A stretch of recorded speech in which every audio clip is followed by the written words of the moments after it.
Okay.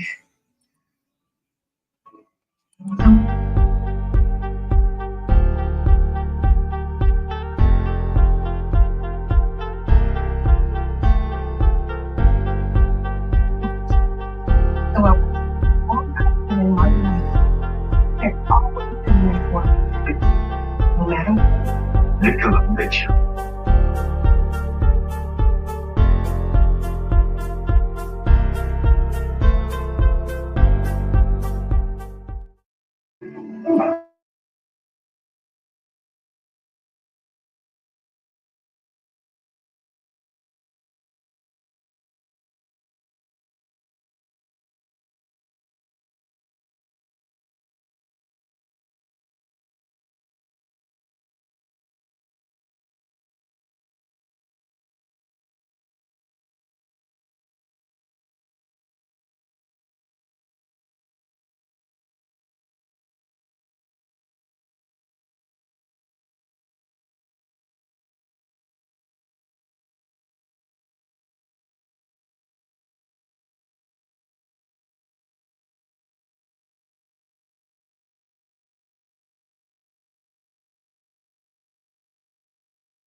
So that's why I chose to do a reaction to it. Let me see if my mic working.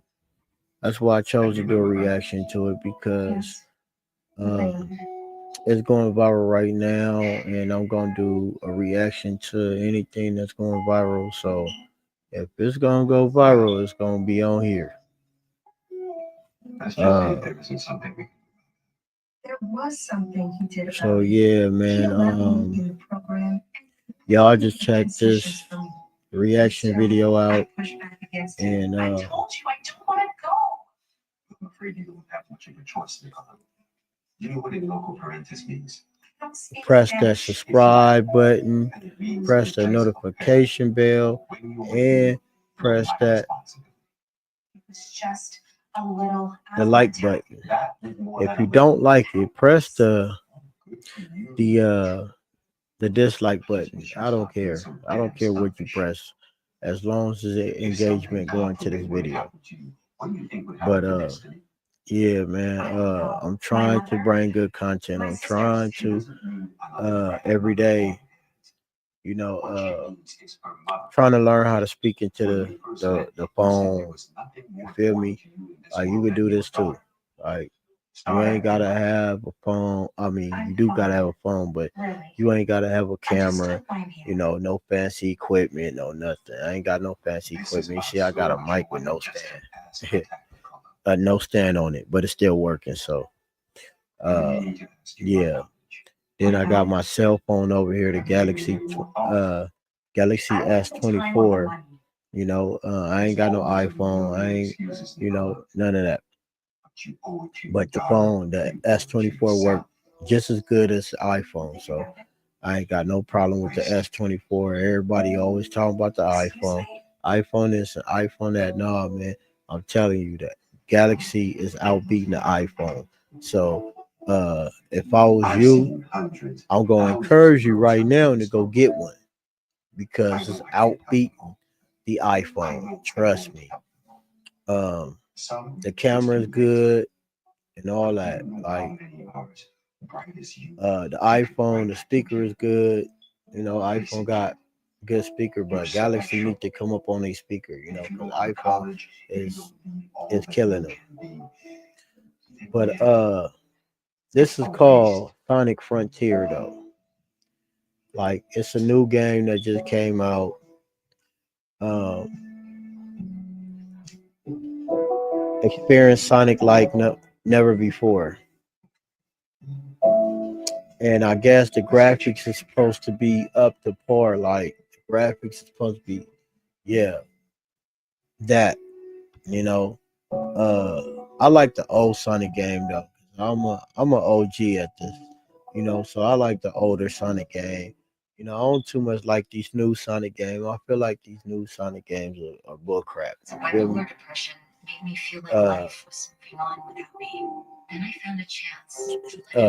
What is that company that made it Square something? They need a For both bipolar 1 and 2 depression. And in clinical trials, movement disorders and weight gain were not common. I feel like Sonic need a different company. You know, but let's get into the video though. Let's watch this video. It's about an hour and 9 minutes, so I suggest y'all get y'all popcorn, get your popcorn, get your buns, get whatever you eating, and then get your soda pops, get your juice, get your cranberry juice, whatever the hell you drink, your beer, whatever the hell you drink, and cause we about to go on the ride right now. You feel me? An hour. We about to do an hour reaction. It's gonna be an hour, bro. So it's a reaction video. This is my opinion on the video or whatever is playing or gaming or whatever. You feel me? It's my reaction. This ain't me talking bad on the video. This ain't me owning the copyright of the video because I don't own no rights to the video, none of that. So you know, get your coffee. Like I said, whatever you drink, get whatever you eat, and we about to go on a ride. Let's start the video. Here we go. Experience Sonic like never before. Well, they weren't lying. Sonic Frontiers has finally been released, and therefore so have we. It still doesn't seem real yet. We were in a post-Forces drought for so long.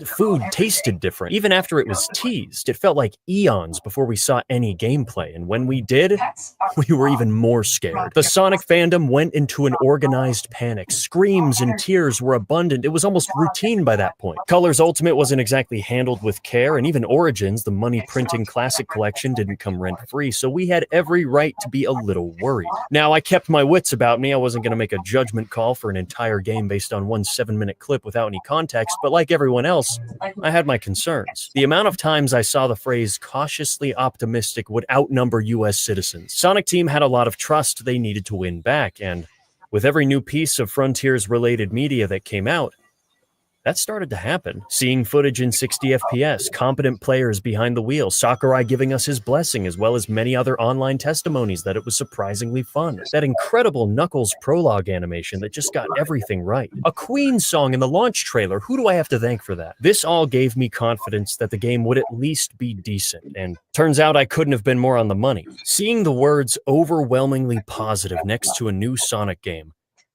is touching. Experience Sonic like never before? Yeah, I'm looking at it. Still though, I wasn't sure how fun it was going to be until I played it for myself. Some games you could just kind of...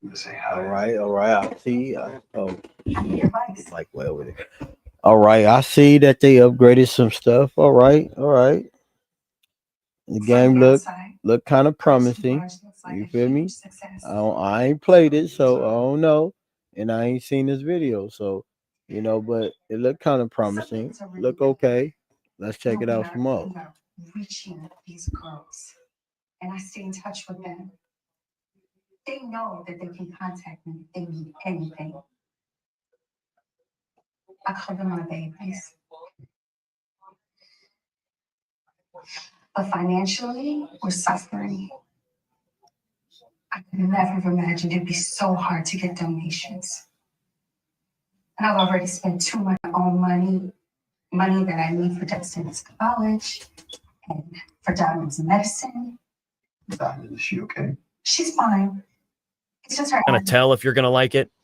This was not the case. I needed that hands-on approach, and now that I've got it, there's a lot to say. So if you want to go in blind, this is your spoiler warning. What is happening with your foot? One thing a lot of people were excited for was Ian Flynn hopping aboard for the story. I think he mainly helped rewrite the English script, but I can easily say that this is the best Sonic story and characterization since Black Knight. After a decade of Baldy knows. we have a narrative that allows itself to be lost in mystery for a while. Exposition is slowly trickled in over time.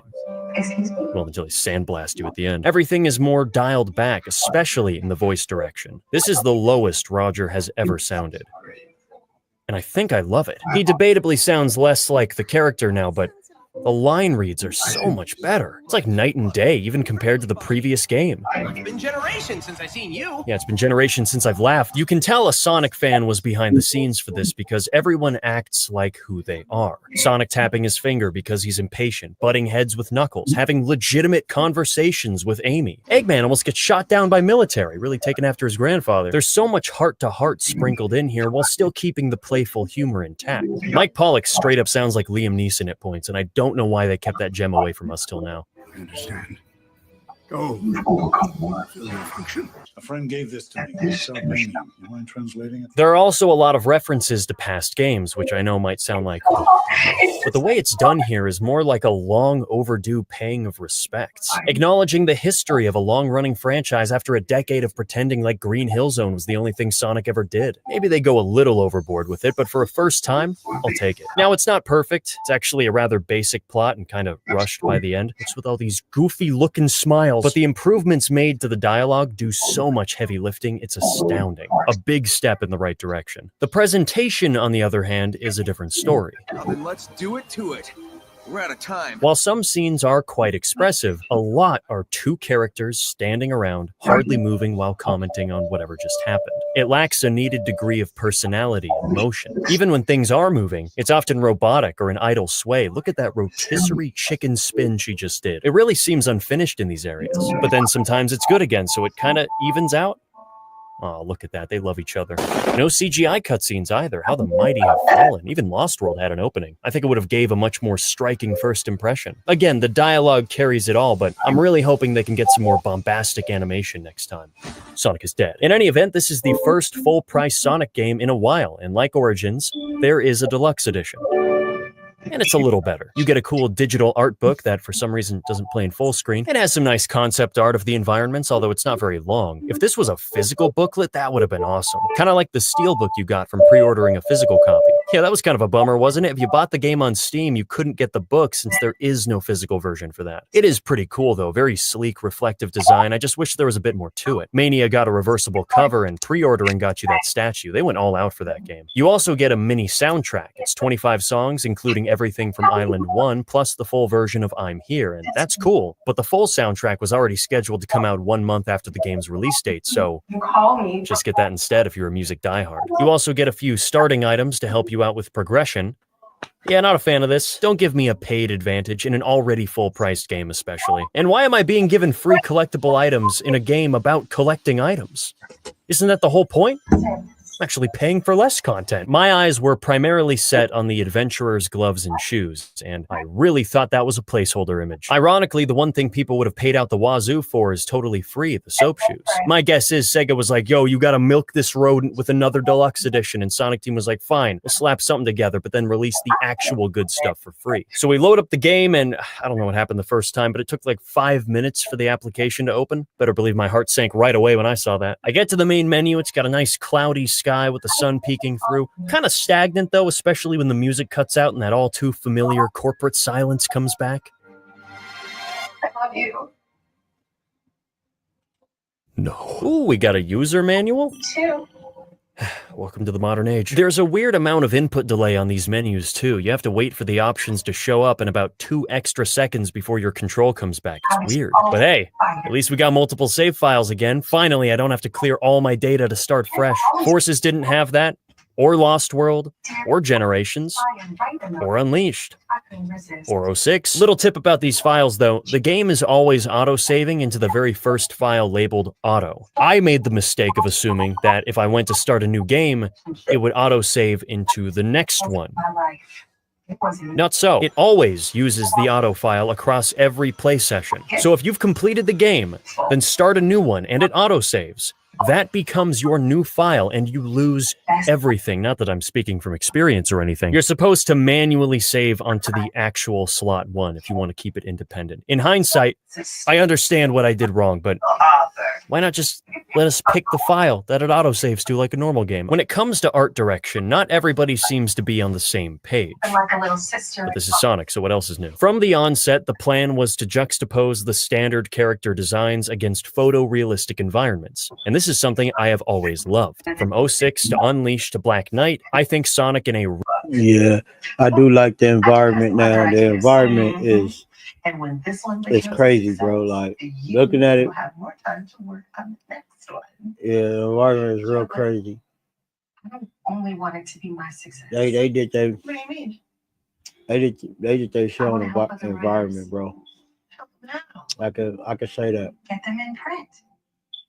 I could start a But the publishing storyline, company for women like me. like he said, I gotta say, it's bull crap. when you dream, you certainly dream big. And I was dreaming if I thought my battle with cancer could be fought alone. Turns out I needed my family now. real-looking world is cool. In fact, he's what makes it work. If we were running around as some regular guy, these settings would be immediately less interesting. But having that red, white, and blue charisma in every frame of gameplay rounds off the color balance and frankly, makes it feel more fantasy-like. You think this is funny? Could some areas be improved? Of course. More distinct landmarks to help with map recognition, maybe some dynamic set pieces like a sandstorm on Ares or a lightning storm on Kronos, and definitely some greater biome variety. It starts strong with the grassy ruins, desert, and snowy volcanic mountainside, but then we go right back to grassy forest and ruins again. Did I just go between that enemy's legs? If you want to go that full circle route where the journey starts and ends in the same area, that's fine, but only having 3 major biomes for the AAA open zone debut? Kind of sparse. Gives the impression that they needed to pad out the runtime instead of having enough content to make a full game. Thankfully, we have some pretty nice architecture and visual change-ups to make up for it. Cool giant mirror web thing. Yeah, cool walk without moving legs thing. The day and night cycle is probably my favorite touch. Always nice to see a Scrapto 6 idea come back to life. It gives each island a multitude of different lighting and color palettes to cycle through, leading to some honestly breathtaking scenery. This affects cutscenes too, since they're rendered in-game. You can experience the same story at multiple times of day. Even the big bosses that you think would break continuity don't, which makes everyone's playthrough that much more personalized. There were many points where I'd catch a view and just enjoy it for a moment, take in the atmosphere and feel the mood. As for the rails in the sky concern, I'm going to have to echo what many others have said. Yes, if you stop and look around, it can appear slapdash and random with all this floating geometry, but when you see that stuff far in the distance, your initial thoughts are, how do I get there? What's over there? Is it worth it? Those are the questions that cross your mind, not, oh, does this object orientation complement the artistic imagery? It's like, put the fedora down. We're playing Sonic Frontiers. Of course, presentation matters and it should be improved, but it becomes a much smaller distraction when you're the one playing the game. And when the rails are connected to a giant floating structure, it looks right at home. Besides, we're too focused on the pop-in anyway. Yeah, this one's a little harder to defend. I will say, it didn't disrupt my performance. I never felt like things were popping in and out of frame, messing me up like I've seen in some clips. But when the first cinematic tracking shot is loading the island in real time, I'm not filled with a sense of wonder and awe. It just makes me shudder thinking about how Sega wanted this game out last year. Clearly, the engine is not fully optimized, and I hate to see that because it feels like Sonic is rarely given that same polish that you know the people who made, say, Mario would. Your dog comes away. Hey, wait a sec. Even cyberspace has pop-in on rare occasion. Some stuttering too, but I'm gonna chalk that up to Denuvo again because yeah, it's back. Although it doesn't seem to be giving anyone nearly as hard of a time as with Origins, Pets which are is just hilarious. The cyber levels look great though. Yes, Screen Hill again, but it does look pretty good at sunset. I like how the backgrounds are all broken apart with a scanline filter. Chemical Plant may just be the best it's ever looked in 3D. I was never huge on the dark skybox in Generations, and Forces took out all the blue. Sky Sanctuary is as good as ever. It helps that they haven't spammed this motif yet. And the city is fully original as far as I can tell. There were only 2 instances where I couldn't see properly. I got hit by these same spikes in 3-2 over and over. Dude, stop. It gets disguised among those tiny plants at high speeds, and something about the curve of the hill throws me off. And then when you're falling here in 3-6, if you hold right, like you may be inclined from the hours of muscle memory, you'll slip right through the gap. Why does that sound like the most real and fake scream at the same time? So yeah, some visibility issues, but overall, easy on the eyes. I think Frontiers looks great. And outside of what I showed, the performance is actually rock solid. No frame drops or slowdown. It ran just fine on PC. When starting a new game, you'll watch a couple cutscenes, play a cyber stage, wonder why does it control like this, and then wake up in the tutorial section of Kronos Island. It was quite unanimous from everyone who played the demo that this part was tedious to get through, and yes, it is everything wrong with video game tutorials constantly stopping you to read some function you could have figured out on your own. Like when it halts you in place, pans to 3 switches, and then tells you, activate the switches. There are 3 ancient switches on the ground. Yeah, I had a feeling. Mind you, Frontiers is not alone in doing this. Hundreds of games are guilty. And look, I get it. There's a lot to learn. This is usually done out of fear that players will be confused and not know what to do, or the inability to teach us in far more creative ways. Yeah. Okay. What perplexes me, though, is that they have a great workaround already in place with optional notifications that appear in the top right corner. This way, if I've already figured out what to do, I don't have to read it. But if I'm stuck, I can. I can even disable those notifications if I want to, but these? Gotta read them every time. Sure wish one of them told me how to save. It's not the worst. I'm sure you'll appreciate the info if you've never played a video game. You might think I'm overreacting. It's just that it's 2022 and we're still doing this, so I'm just kind of over it. It turns this whole opening into an ordeal I wish I could skip on repeat playthroughs. I found the first 30 to 40 minutes of Frontiers to be lacking in impact. What the heck is going on here? Too many pop-ups, you're under-leveled, no cool combos yet, puzzles are basic. I don't see this roping anyone in without reservation, which is why it's so important to acknowledge that it gets way better almost immediately after. Like many Sonic games, you have to take some time to learn what makes it fun, because not everything in it will be, not when you do it like this. If holding forward is boring, then look for shortcuts. If button mashing is repetitive, level up and use different moves to keep it fresh. Find ways to innovate. Freedom is the motif here. All right, not too much freedom. Frontiers is broken up into 5 main islands, with 4 of them being large open zone areas, essentially giant hub worlds. It's not a full-on open world game because the islands don't connect, but they operate under similar rules individually. The main objective is to beat the big Titan boss at the end of each island, from Shin Godzilla to Monsoon. But you need all 7 Chaos Emeralds, because without them,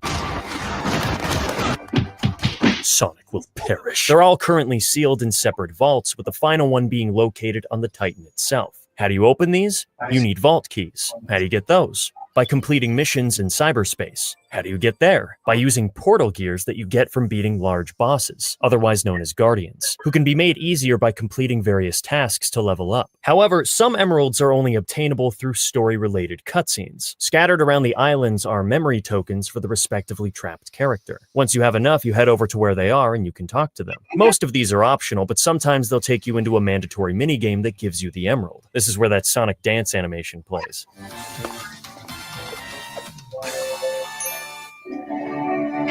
Knuckles is in shock. So as you can see, there is a lot of incentive to participate in most gameplay avenues, but how much participation is somewhat up to you. If you only need 1 portal gear and there are 5 bosses, you have a choice in which one you tackle. Sometimes you can find these crucial items randomly in the world to help tip the scales in your favor. It's a reasonably flexible gameplay loop. Is it fun, though? Let's talk about traversal, how it feels to move Sonic around a big open landscape. All right then? When it comes to precision, I think this is the best he's ever controlled, second only to the adventure games. That stiff, heavy weight that always came with the boost formula is gone. You go where you want, when you want. It's shocking, really. Maybe a little loose and floaty in places, but this is the first game in like 20 years where I didn't have to get used to the controls. Yes, I did it. Now, this does have its drawbacks. To allow for such accuracy, momentum has been cut entirely. There is no rolling around, gradually building speed and launching off ramps. Gravity and terrain have no influence over your acceleration. You can stop and start on a dime, and that was a big red flag for a lot of people. Sonic's very inception is built on physics, and so it can't help but feel flat when all you're doing is holding a button to move at the same set speed, devoid of all those satisfying tricks we know and love in a sprawling map of hills and valleys. Help. What bothers me more than anything, though, is that jumping kills all your speed. The main redeeming quality I would always give Forces credit for was that boost jumping was pretty fun. You could get a lot of distance out of it and still have an air boost and double jump to cut some corners. A genuinely fun tactic that made or broke a lot of stages. Wait, Sonic, what are you doing? No! No! Frontiers doesn't have that because your jump resets you to default speed and isn't nearly as high for some reason. Air boosting is still a legitimate means of taking shortcuts to the grave, but I'm constantly discouraged from jumping because I know it's gonna slow me down. Great for precision, buzzkill for speed. The default boost isn't even that fast. You need to max out your ring count to gain the power boost, which in my opinion must be enabled at all times. There are also a lot of control settings you can mess with in the options, as if to say, fine, you guys do it, but I left it as default and it felt just fine. It seems that the action and high speed modes you choose in the beginning are nothing more than presets. Action zooming the camera further out and a lower max speed, but you can change these at any time, and I recommend doing just that. This is criminal. All that being said, there is one game-changing momentum trick that luckily made it in. Rail launching. A regular jump may kill your speed, but hopping off a rail maintains it, and just like that, the game opens up tenfold. Shortcuts galore, fast travel fiesta, an objective normally preceded by a long platforming challenge can be reached with a well-thought-out rail jump. This is why people are so adamant about physics-based momentum being present for Sonic, because it has historically always made the games more fun. Yeah, I could play like this. Or it adds a skill ceiling, creates opportunities for innovation, and Frontiers is further indicative of that. Additionally, boosting off of a flat surface will maintain your velocity, albeit in a rigid straight line, but this is another trick that can be used to get around in perhaps some unintentional ways. And discovering a new spot to zip across a huge chasm is divine. You'd be surprised how much mileage you can get out of this. Don't want to fight a mini-boss to make that spring appear that gets you on the big diamond? Find the right elevation and you can cut right to the chase. It's so satisfying. The collision is kind of janky though, so you'll often trigger this by accident on solid ground. It can be a pleasant surprise, but visually inconsistent to try and manipulate. Sometimes he trips over a pebble and breakdances for 2 seconds, and then other times he hugs the ground with so much commitment that he speedruns his own life. There's a lot of jittering over objects, slow walking on an incline pushes you back.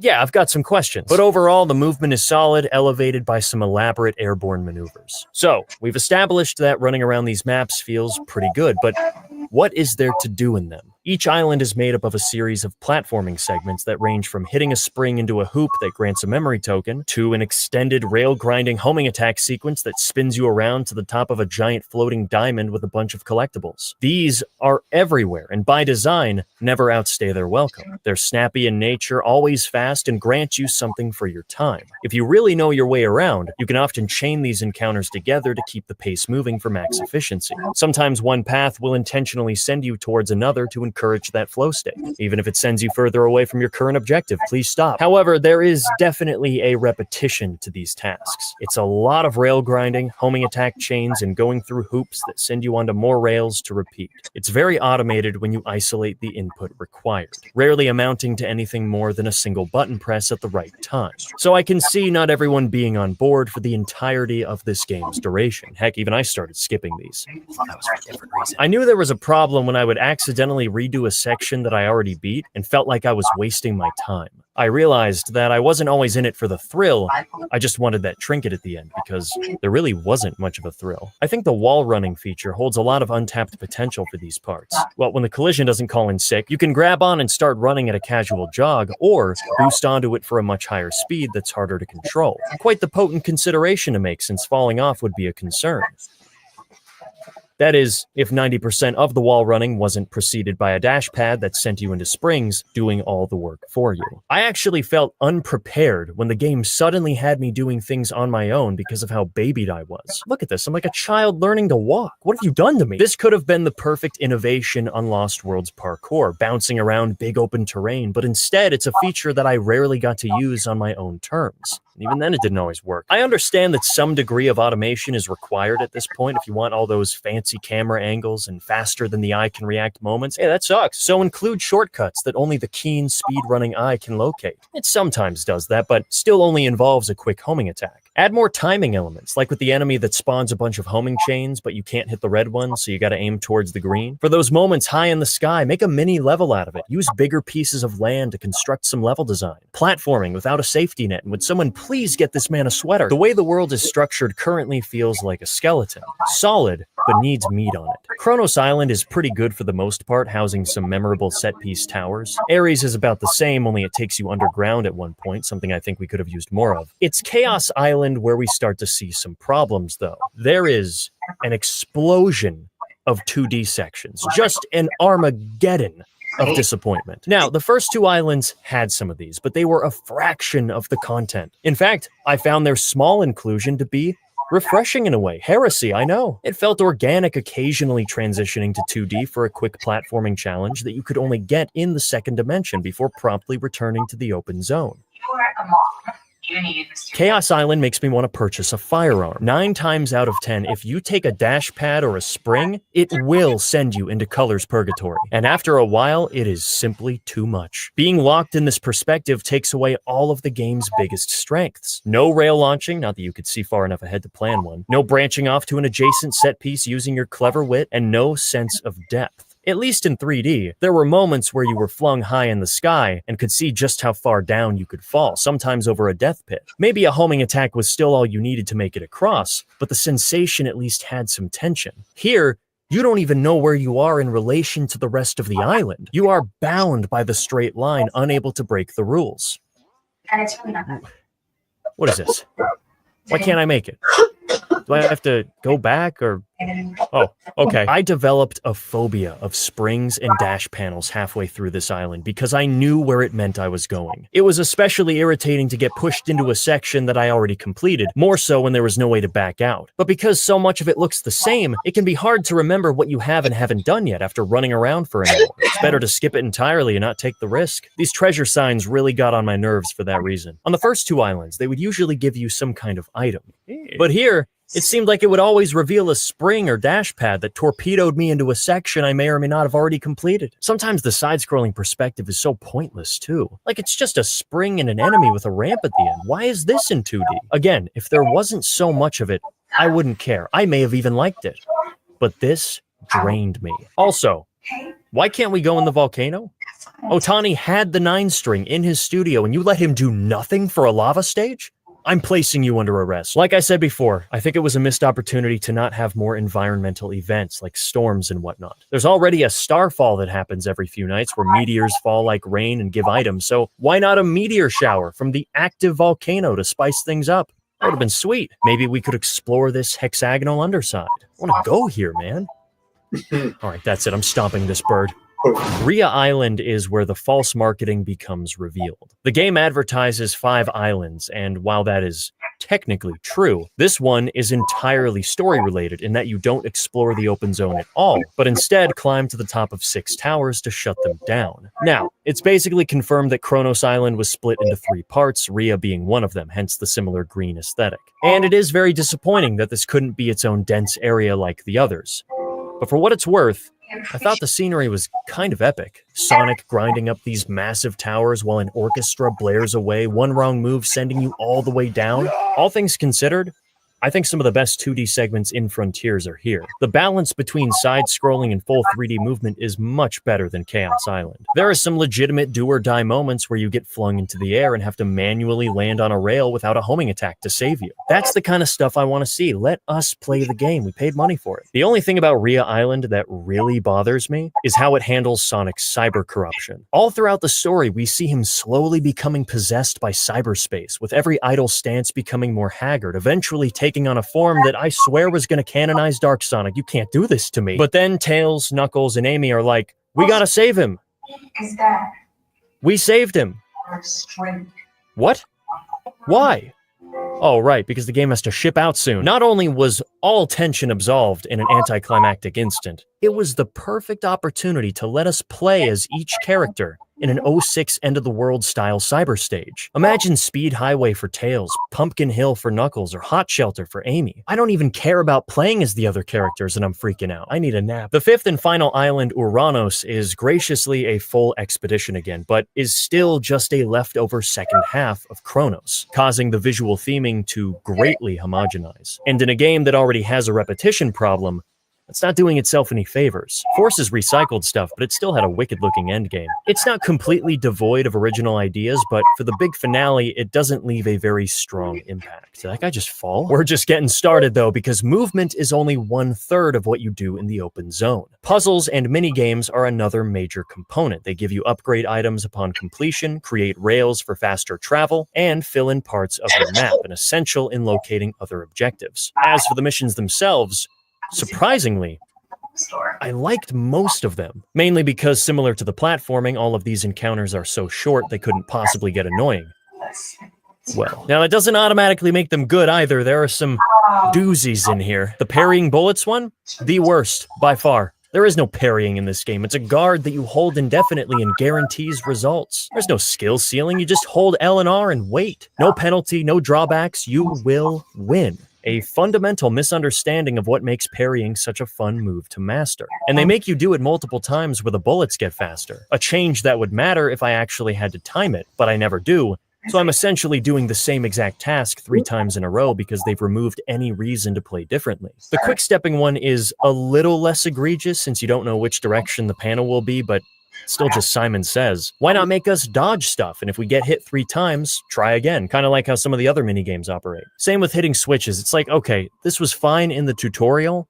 Why is this on the second island? It's better when they combine it with other gimmicks like the floating pillars you have to homing attack. At least I'm going somewhere. Jump rope was cool for a second, but it doesn't throw any curveballs your way. The crane game, I don't know who thought this was fun. And the hamster wheel, I'm convinced was a freebie to give you an item because all you do is run in place. Then you got those weird ones like the floating spirit ball that you have to stay next to long enough so it evaporates.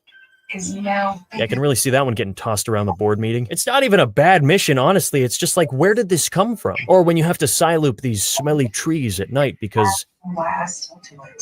Yeah, that's another strange variant. There are 2 missions that can only be performed at night. The other being these light pillars that you individually side-loop and then listen for where the next one spawns. And if you take too long, you'll have to start over. Most missions have a time limit, but they're never a concern. It's a wonder why they're even here. Especially for ones like the panel puzzle where you're given minutes to solve it, but can just walk off the edge to reset the timer. I understand dumbing down the difficulty to capture that casual audience, but if you're gonna put a hard mode in, do it. Don't make it this half-hearted, slightly altered easy mode and then still randomly spring one of the hardest puzzles ever made on us. Like, what is this Sacred Grove statue madness and why is it only on the first island? Nothing else in the game, no, the franchise comes close to the complexity here. You thought the Eggman puzzle gave you a hard time?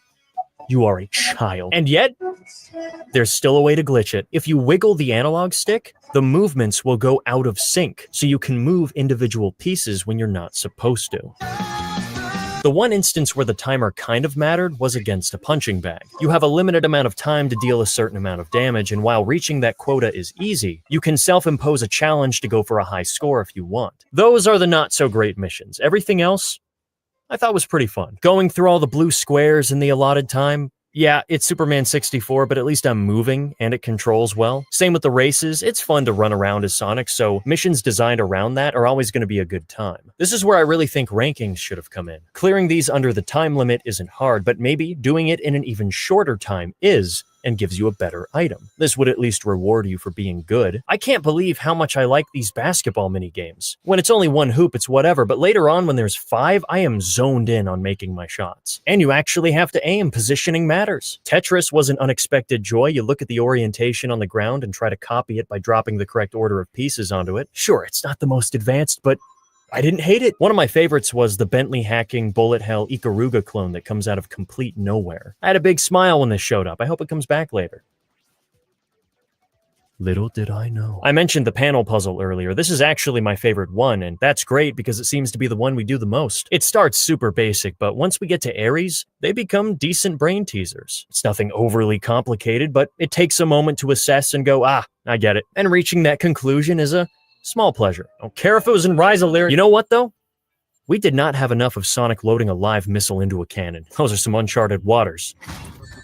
I'm going to die. This light mirror puzzle only shows up once near the end. I think more stuff like this would be pretty cool. How about that out of left field bolt collecting game where you smash boxes and outrun falling platforms over lava? This needed more screen time. The lava in general was horribly underused. The mandatory Chaos Emerald missions seem to be where the extra care was placed, because you load into a separate arena that has its own HUD and music. Herd the Cocos over to one side under a time limit, save them from smashing drill towers, or rather their hitboxes, where everything incrementally speeds up, turning basic movements into an ordeal. I hate this. Times 4 speed, I think, is objectively unclearable. What do I do? It's an interesting juggling act because the more Cocos you hold, the faster everything becomes, so you don't want to get overzealous with your carriage, as enticing as that comically large stack is. It's also a pain to control, so it's better to take it in bursts. Alright, we're here. Now, just go straight in.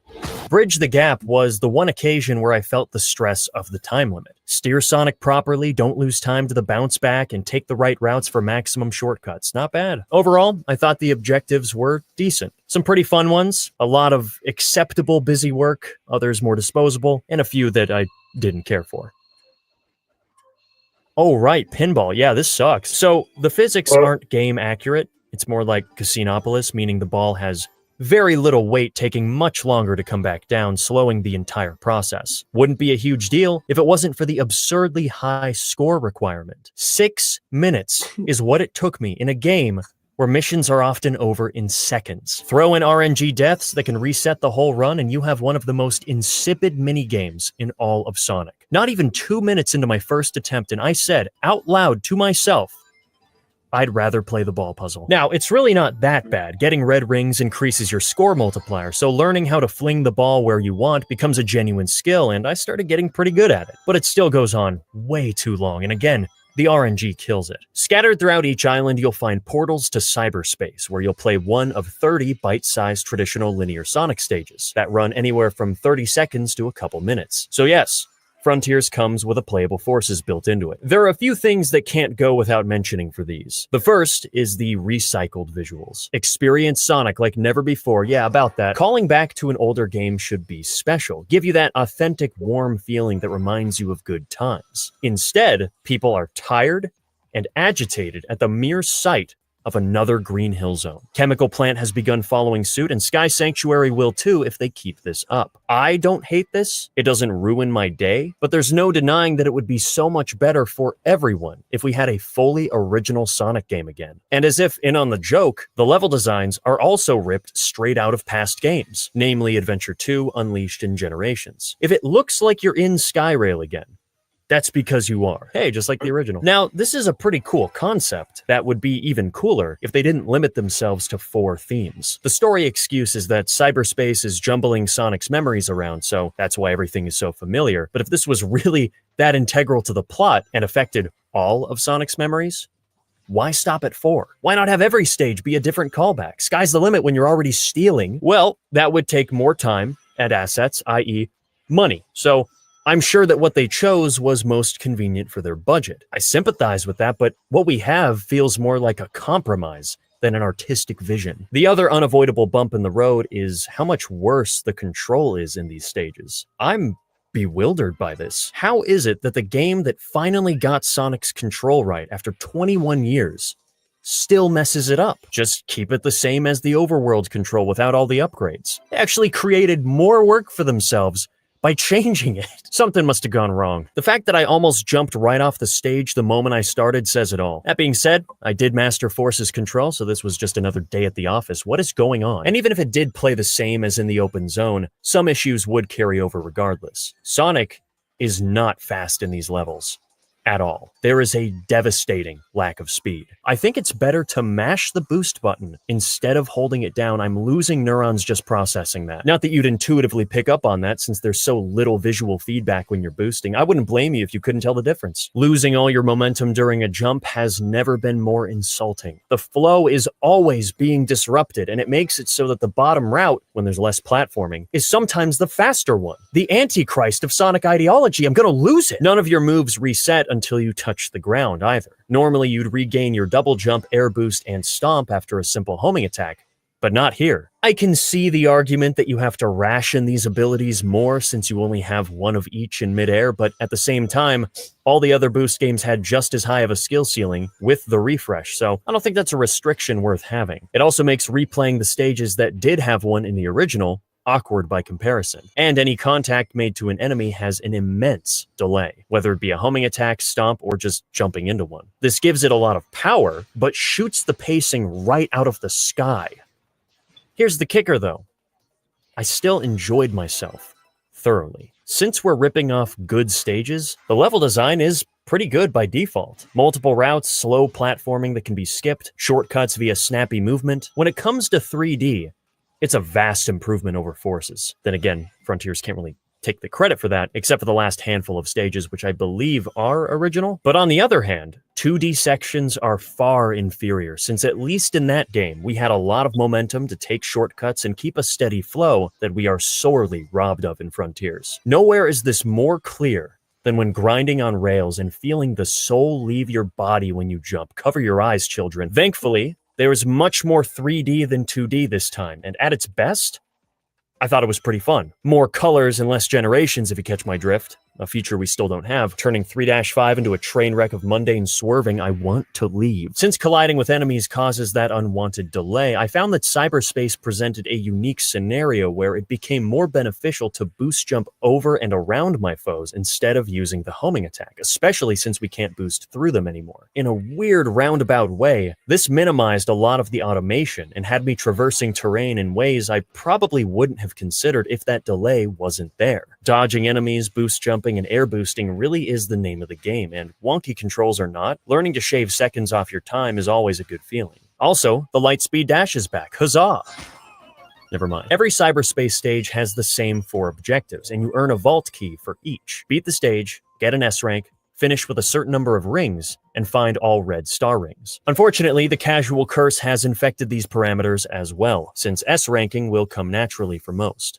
Here's the deal. A ranking system is the perfect answer to appeasing both crowds. You can make the game easy to beat, but throw in an optional challenge for the ones who need it. Once again, we're given a trophy for not playing like a total idiot instead of a champion who mastered the content to some degree. Hey, welcome back, Iron Fortress. 1-2 is the only one that has a tough S rank, and you know that had to be an accident. Same with the red rings. 90% of these are on the main path, sometimes back to back on a stretch of automation where they're impossible to miss. I thought these were collectibles, not participation awards. It's so bizarre. There's a laundry list of problems with cyberspace, and yet I still enjoy running through most of them on some level. If the speed was higher, jumping didn't kill it, and the control matched the open zone, I think these would be fairly exciting to play for everyone.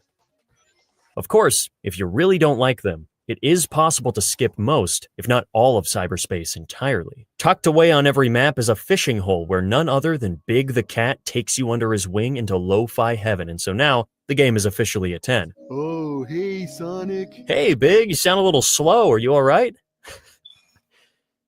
Seriously, you could have a tumor. All throughout the islands are purple fishing coins that you pay to cast your line like an arcade machine. It's a very simple minigame. Wait for a bite, hit the ripple inside the ring, and claim whatever you happen to reel back. Holy smokes. Sometimes it gets faster, the rings are smaller, and there might be more than one, usually on a golden bite, but it's the same gist. You're not going to mess these up. It's basically a quick time event with RNG loot, so there was a point where I got bored pretty fast. Yet, I found myself back for more on every island. Part of the fun is seeing what crazy new creature you're going to hook next. It'll ease you in with the small fry, but eventually it's going to say, yo, Barracuda. It doesn't take long to fish out the whole pond, so repeat playthroughs aren't as exciting, but that first time, you have no idea what it's going to unveil. Carp, stingray, squid, and anglerfish? How is that even possible? Look at Big's face. He's mortified. All right, I'm drawing the line at alligator. What kind of rod are we using? I think this might be the best game ever made. Sometimes you don't even get a fish. It's just random items buried below. Yo, the 10 Commandments. Or it's a reference like the chopper. See, this is clever nostalgia.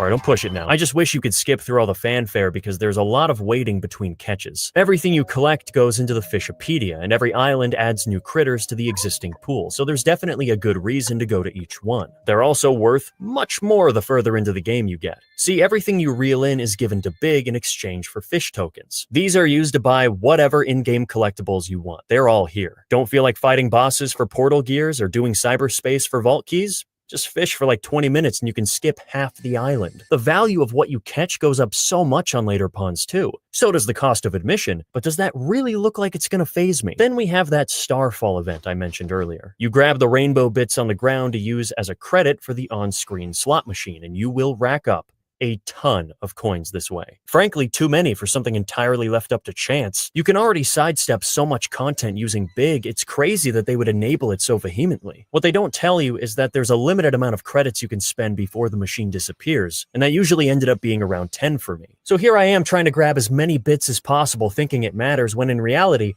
it caps much earlier. I'm not sure if there are some hidden rules to this I'm unaware of. I had to look in the options after my first playthrough to find out you can manually stop the machine. And the machine remains on screen the whole time, blocking your view. I really wish I could minimize it. Also, why a slot machine? Is there significance? Why not just give me a time limit to collect as many bits as I can that turn into coins after? Then I'd at least have some agency and incentive to not stop at 10. Or you can just grind the barbecue spit from the Monster Hunter DLC. It doesn't cost any coins, and you get fish tokens for it, because that's balanced. The other currency you can get are gold cards from treasure chests, which allow you to buy one of anything in the shop, regardless of token price. Something I recommend you do because they provide a lot of additional story context, references, and funny moments. Take control of all its resources and give them to me.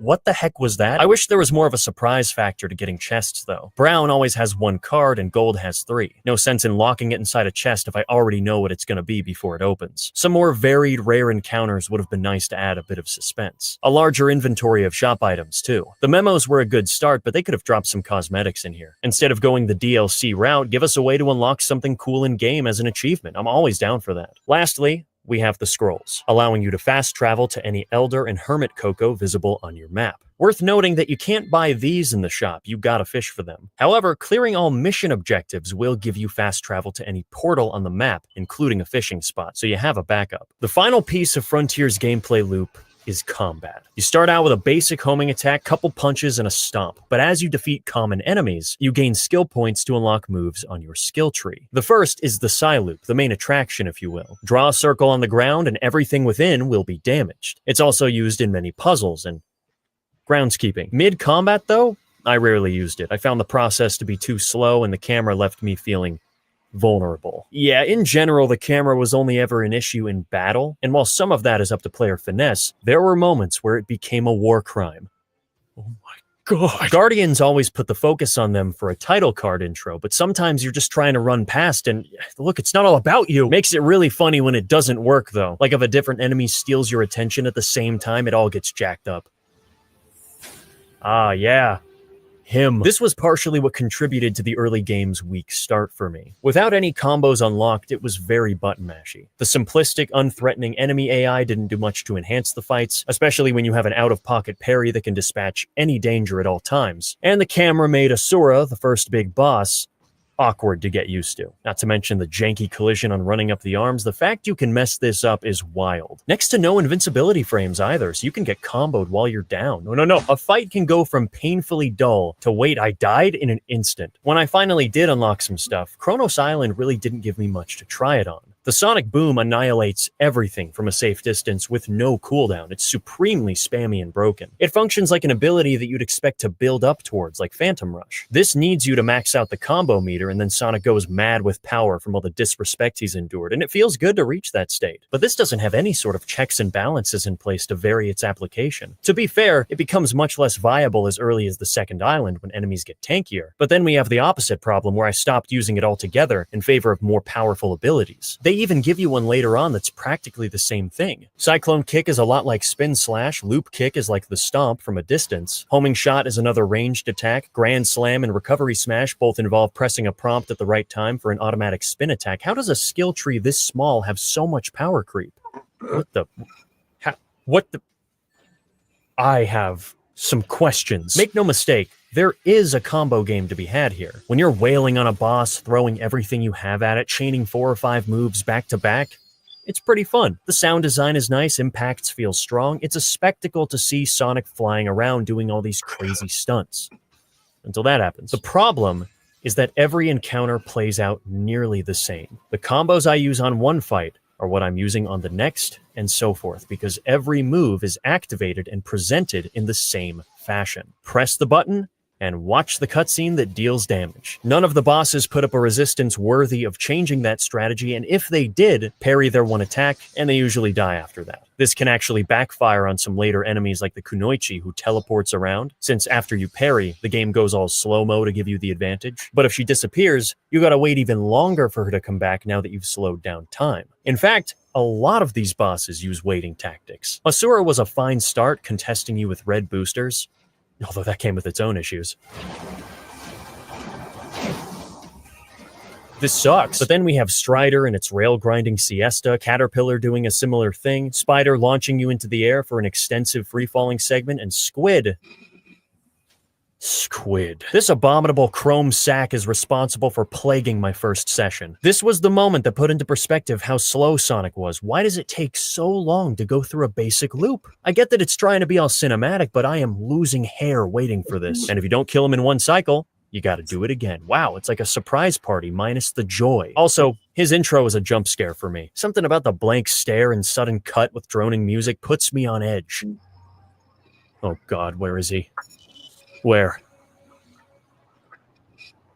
Where's he gonna come from? Ah! The one saving grace is that you can wait for him to come around, and then if you start comboing him, he'll drop the arena instantly, so you won't have to do the chase at all. If you do hit him and fall off, though, you may have to commit to that fight anyway, because sometimes the game still thinks you're in combat, so the music never stops. I ran all across the island trying to escape the EDM, but I simply couldn't. No, the worst enemy in the game has to go to Shark. This also has a scary intro, especially at night. I mean, my goodness. What's scarier, though, is when you realize that the whole fight is a QuickTime event. Now, that'll give you nightmares. It's a full 35 seconds of pressing left and right when it tells you, why can't we control this ourselves? It would have been so fun twisting and turning through a sandy battlefield. Even when you can finally land some hits, there's no retaliation. He just lies there like a sponge. So really, this boss isn't a boss at all. There's no fight. Fighting the urge to play something else. A lot of these mechs just sit there while you go to town. Some of them justify it, like Tank, who pulls you into a whirlwind that you carefully homing attack inside. Sumo was one of my favorites because you got to bounce off the walls. Fortress was just a better Squid. Ghost was really unique because it had me going through parts of the open zone to reach different pillars, all while losing rings to put the pressure on. Tower and all its incarnations were my absolute favorite. That is, when they showed up. Ah yes, my greatest enemy. Getting the game to work. It flings projectiles, jumps around, you gotta break its bottom segment so you can reach the top, all while avoiding its spinning wheel. I can go combo mad without all the arbitrary waiting, but still easily take damage if I'm careless. And I am. Master Ninja is probably the coolest enemy in the game, and the only one that feels like an all-out brawl. Parrying is still a problem in the clone phase, however. Holding L and R really should have just been a standard guard to block attacks, and pressing at the moment before you get hit would trigger the parry. That would give you control over the slow motion and still let you defend yourself. Most importantly, it would actually have a skill ceiling instead of being a constant get-out-of-jail-free card. Were you that jealous of Chaos Spear?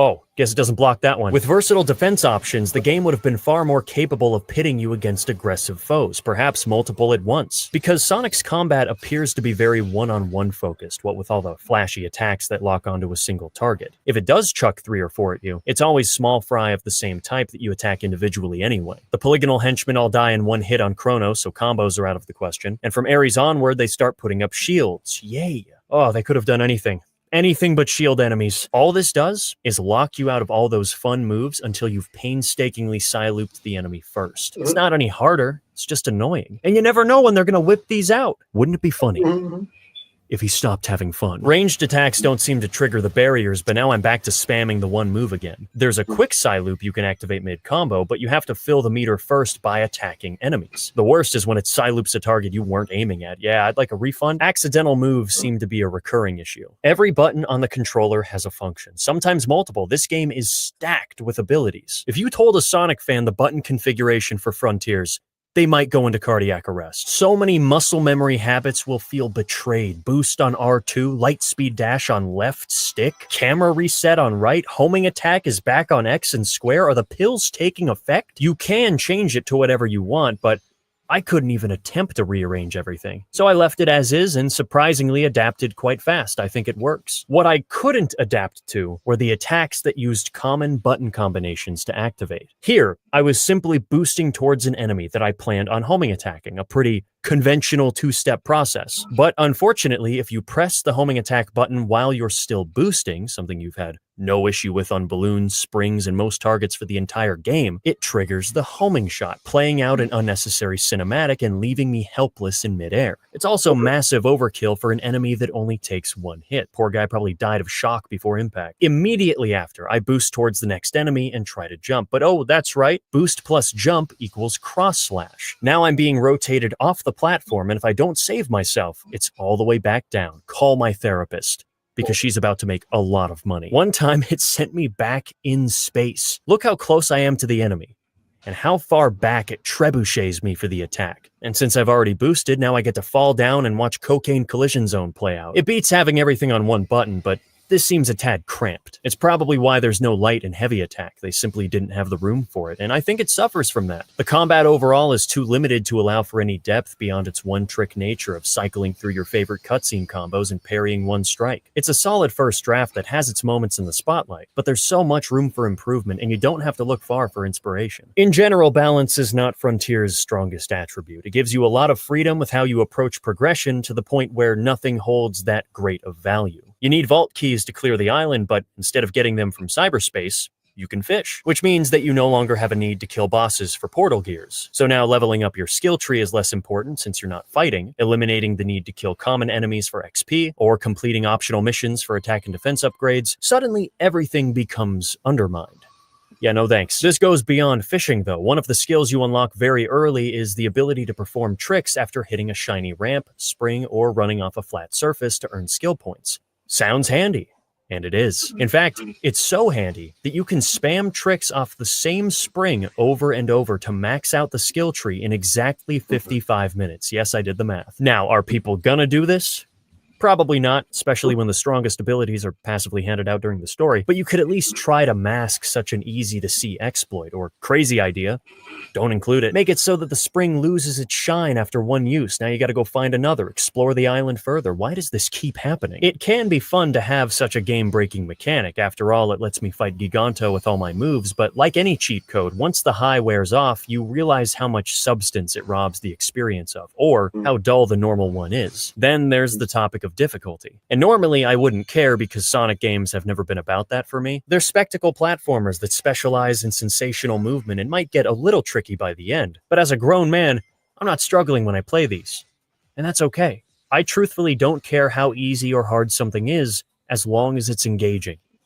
Unfortunately, Frontier's combat doesn't quite know what it wants to be yet. It's trying to combine Sonic elements into a hack and slash, but some of those traits don't favorably overlap. Rings, for example, work pretty well in a forward-moving platformer that encourages reckless experimentation so you can learn how to ebb and flow with grace. But for a completely different genre that's about direct enemy confrontation, taking that threat seriously is important for player-side decision-making. So when you have a system where you cannot die so long as you have a single ring, and getting hit causes those rings to fly out nearby where you can easily grab them again, you are effectively invulnerable, taking the threat out of every situation. Also, you can generate rings at will by side-looping the ground. You might even get progression items. So not only are you never without assistance, but rings found throughout the open zone are consequently rendered next to meaningless. Why grab any here if I can do this at any time? This lack of danger is only made more mystifying by the weirdly unforgiving invincibility frames. No. This had to be an accident. It doesn't make the combat more casual friendly like everything else would lead you to believe, nor does it add any kind of skill ceiling since getting double hit is completely out of your control. Yet at the same time, you only take damage when you hit the ground. That's when your rings fly out. So if you can dodge roll after getting hit, Sonic will return to his normal stance and you won't lose anything. Man, only in Frontiers can you avoid an attack after it happens. Of course, you'd probably be more interested in the recovery smash by that point. After getting hit, you press jump when the prompt appears, and you'll buzzsaw the enemy right back. which you can manipulate by taking damage on purpose. It's kind of busted. So yeah, balance isn't exactly what they achieved. To make the combat a smashing success, fix the parry, include better enemy telegraphs, more enemy types, better health system, combos that aren't self-contained animations, and an actual hard mode, or a score/ranking system that rewards high-level play. Currently, the only way to speed up the fights is by increasing your stats. Seeds of power and defense that you bring to Hermit Coco for an instant upgrade. And tiny lost Cocos to the Elder who can only upgrade one stat at a time. I truly can't believe that made it into a final build. He levels up your ring capacity and max speed. This is incredibly misleading, however, as your running speed is unaffected. What this refers to is your climbing speed. Yes, of course, how could I be so blind? Alright, because it doesn't tell you. The crazy thing about it all, though, is that you have so much freedom in how you clear an island without being pushed too far in any given direction, that you're able to choose when and what content you want to participate in. If I see an enemy or guardian that I have no interest in fighting because I filed a restraining order, I can ignore it. Same goes for missions, cyberspace, fishing, even parts of the open zone. If there's a portion of this game that I don't like, chances are there's a way around it. And so by some miracle, Frontiers is allowed to have its cake and eat it too, by letting you skip the filler of your choice, or at least reducing it to a palatable size. Your runtime will suffer, but this thing took me 23 hours to 100%. Even if you cut that in half, you're still left with a good 10 to 12 hours, one of the biggest Sonic games we've ever had. There is, however, one area where I felt the combat was most effective. The Titan fights. I don't think it's been properly quantified how much heavy lifting these battles and their music have done for Frontiers' legacy and reception. People are quoting lyrics in comment threads on Steam reviews. Frontiers' status is a video format now. Boys are becoming men overnight. They single-handedly raised the entire game one letter grade. It's insane. When I went super to fight Giganto for the first time, and I heard those heavenly vocals staggered against a monstrous riff, my jaw dropped.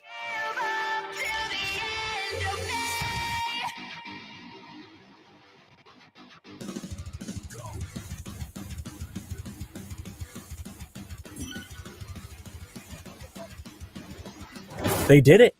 They made Sonic cool again, and in a way that's never been explored. Metalcore? In Sonic? The Freak on a Leash Go is in here? Where am I? I could not stop grinning for several minutes. This feeling I had was what I wanted to feel for this series for so long. That moment I could point to and say, yeah, this is awesome. Frontiers gives me that in spades, and it's all thanks to these Titan fights. What great timing, too, with how much Metal Gear Rising became a meme again. The showmanship is sky high, reveling in excess at every opportunity. The flashing on impact, chromatic aberration on damage text, giant Might Guy fists, perfect syncing of actions with music. It's like a playable AMV. Stopping a beam with your bare hands, giving him the Piccolo treatment, flying through the sky, passing over the open zone beneath, jumbling missiles into a ball, prying open the beast's mouth, riding a spiked shield like a flying saucer. I'm gonna cry. There is no questioning that these are franchise highlights for me, some of the most memorable scenes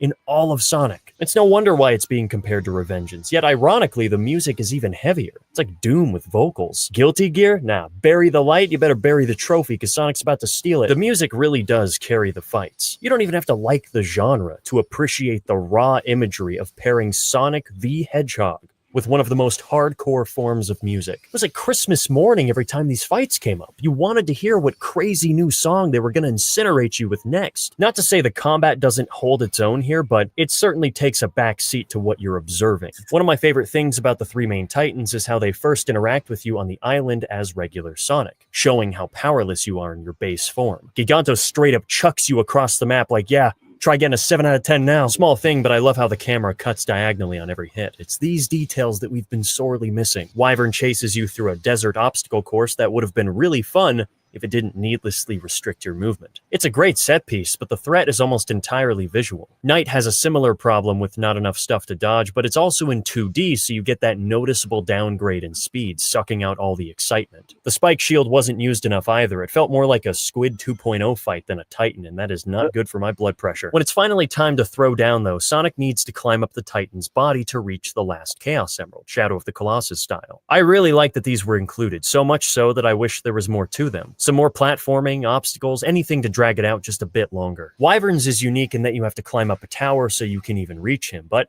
it's also not because it's another Squid segment. Wow, I'm getting tired of these. It's a better one, fortunately, but still too drawn out and desperate need of variety. We also should have climbed on the Wyvern at some point instead of only at the very end. Knight's is more on the conventional side in that you wait for an opening to make your move. Well, when he's not migrating like a runaway swivel chair with one of the worst camera angles. Once you're on him, though, there's no resistance. Just climb up and you're good. Kinda tame compared to the first two. But what about the fights themselves? How do they fare? Well, like I said, the spectacle carries it. Supersonic has all the same moves with visual enhancements to his Grand Slam and giant fists during punches. And unlike the smaller Guardian fights, Titans will attack you more often, so it's not just a combo spam fest. Although that is still a big part of it.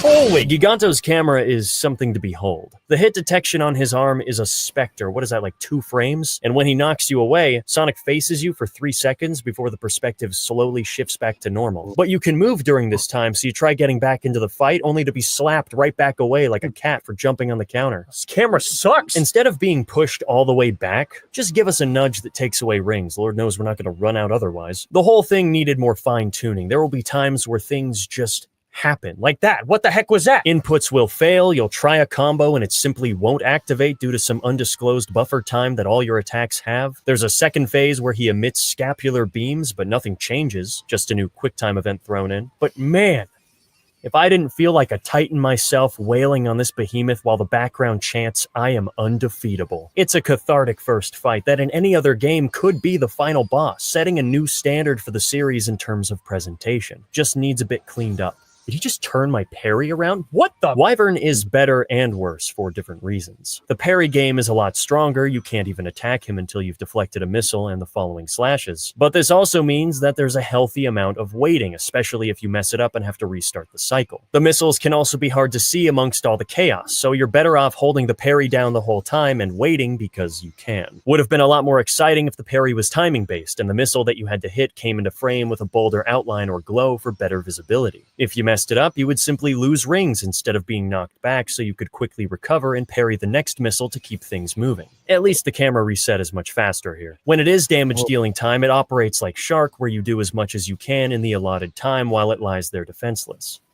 It's alright. After that, he opens up a Dunkin' Donuts, and then the final phase starts with a QuickTime event that I was so caught off guard by that I failed 4 consecutive button presses. Oh my, wait, he's actually dead. Look at that, he's gone. No model or ashes, just instantly eviscerated. Oh my gosh, I'm back on the ground. Wow, that's pretty hardcore. Doesn't match the difficulty they're shooting for at all, but hey, I dig it. Would have felt a lot more deserving if I died to real gameplay instead of being overcome by so much shock and awe that a Big the Cat fishing minigame was a supersonic boss tutorial, but I'm at least glad that the QTEs in this game are completely insane. I'd prefer not having any if possible, but if you're gonna include them, this is how you do it. It's almost embarrassing when you compare these to the ones in Forces. Even Unleashed didn't go this hard. Knight may very well be my favorite of the 3, but it's also the jankiest. He spins around like a wizard. You can try and hit him or just wait. Kind of a weird opening phase. Then you gotta beat up his shield so he throws it and you ride it back through the opposing missiles. They really like using these. Again, the random spam pushing you around can feel jank, but there's something sensational about cutting through all that madness. And I mean, just look at this. Look at this! The very end is where we see the best phase from any of the Titans. The shield starts bouncing around with, what's this? A clear telegraph that has me parrying the attack back at the enemy, and I actually have to aim where he's going because I'll miss? Holy smokes, I'm playing a video game. This is what all the fights needed so much more of. It's not even hard, it's just interesting. And you still get to watch Sonic wield a giant sword that we totally should have been able to control, but man, what a great send-off. Too bad the 4th Titan sucks. I don't know what happened here, man. The ending falls apart so quickly, just caves in on itself right at the finish line. First of all, no island interaction as regular Sonic, nor do we have to climb up for the final Emerald. You just go super in a cutscene and fly over to him. Already weakening its impact. But then, Supreme, the whole brand, is just Giganto again, but worse. He's got these pointless triangles around him that you don't even have to fight. Less HP, and you're a higher level now, so you will shred his health bar. The poor guy doesn't stand a chance. He's got the same arm swing attack and camera issue. Also, what's with the wings? They look awesome. Are we going to fight high up in the sky with those? No, seems we are 4 feet off the ground, wings are gone, and the fight is exactly the same. Okay, where's my ammunition? Then we have these pointless cutscenes where I parry an attack and then it shows Sonic getting blasted away. Why? Why do I have to watch this? Twice. The big QTE of the fight isn't even exciting. He whips out a gun, okay, off to a good start, but then Sonic deflects the blast in like 2 frames behind the circle where you can't see it. And the ending doesn't do anything extraordinary either. You just watch him move his neck for 30 seconds. What is happening? Is that it? Yeah, my thoughts exactly. I wish I could say that was the end of it, but there is a true final boss that will only show up on hard mode. Now, that's not the problem. This could have been a redeeming moment to go out with a bang. But what we're given is a sudden return to the bullet hell minigame against a foe that just revealed itself. Credits. Okay, here's the deal. This fight is better than Supreme. It functions, you can see everything on screen, it's fair, and might just be the most difficult final boss in a Sonic game. Not a high bar, but the fact that you can only get hit twice is rigid. And I appreciate that it's... All right. We done with that. That was a really interesting game. Yeah, that was really interesting. And dude was even more funnier than the first video that I did a reaction to on this channel.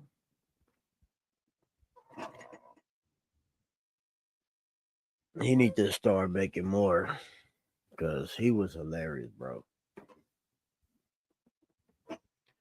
But with that being said, man, we're gonna start trying to get more and more reaction videos going. You know, we just starting. We ain't even tickle a belly button yet. So we just starting out. You feel me? It's gonna be all types of reaction going down on this platform. So y'all just buckle up, get your drinks, get something to eat, whatever you eat, and chillax. We're gonna do long form videos on here just to see if the algorithm stay positive. You feel me? So if my algorithm stay positive, then we good. But with that being said, I'm about to head on out of here. I got sleeping to do. It's nighttime. You feel me? But remember, money does not sleep, y'all. So with that being said, stay positive, stay energetic, and stay grinding, y'all. That's all I gotta say. And y'all know what to do. I ain't gotta keep telling y'all what to do. This has been the Reacting Rhythm. You feel me? The Reacting Rhythm. This has been that Reacting Rhythm. You feel me? I'm just still getting used to the name. You feel me? But yeah, man. Subscribe to the channel. Press that like button and press the thumbs down if you have to, if you don't like it. You feel me? But we're gonna keep throwing them out to y'all. So the Reacting Rhythm is out. Peace.